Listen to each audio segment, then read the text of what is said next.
Wayanad Kalpetta police സ്റ്റേഷനിൽ ആദിവാസി യുവാവിനെ മരിച്ച നിലയിൽ കണ്ടെത്തിയ സംഭവത്തിൽ CBI അന്വേഷണത്തിന് ശുപാർശ. സംസ്ഥാന പോലീസ് മേധാവിയാണ് ശുപാർശ നൽകിയത്.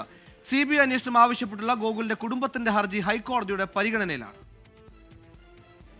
ഹൈക്കോടതി അഭിഭാഷകൻ കുളത്തൂർ ജയസിംഗിന് ആഭ്യന്തര വകുപ്പ് നൽകിയ വിവരാവകാശ രേഖയിലാണ് CBI അന്വേഷണത്തിന് ശുപാർശ ചെയ്ത കാര്യം വ്യക്തമാക്കിയിരിക്കുന്നത്.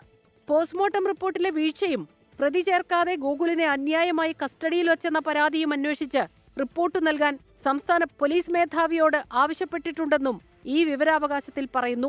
CBI അന്വേഷണം ആവശ്യപ്പെട്ട് കുടുംബം നൽകിയ ഹർജി ഹൈക്കോടതിയുടെ പരിഗണനയിലാണ്. ഏപ്രിൽ 1-നാണ് കൽപ്പറ്റ പോലീസ് സ്റ്റേഷനിലെ ശുചിമുറിയിൽ ആദിവാസി യുവാവായ ഗോകുലിനെ ആത്മഹത്യ ചെയ്ത നിലയിൽ കണ്ടെത്തിയത്. സുഹൃത്തായ പെൺകുട്ടിക്കൊപ്പം പോലീസ് ഗോകുലിനെ കസ്റ്റഡിയിലെടുത്തിരുന്നു. പോലീസിന്റെ വീഴ്ച അന്വേഷിക്കണമെന്നാവശ്യപ്പെട്ട് കുടുംബം രംഗത്തെത്തിയിരുന്നു. പോലീസിന്റെ ഭാഗത്ത് ജാഗ്രത കുറവുണ്ടായെന്ന് ജില്ലാ പോലീസ് മേധാവി റിപ്പോർട്ട് നൽകുകയും ചെയ്തു. സ്റ്റേഷനിലെ 2 ഉദ്യോഗസ്ഥരെ അന്വേഷണ വിധേയമായി സസ്പെൻഡ് ചെയ്തിരുന്നു. 24 വയനാട്.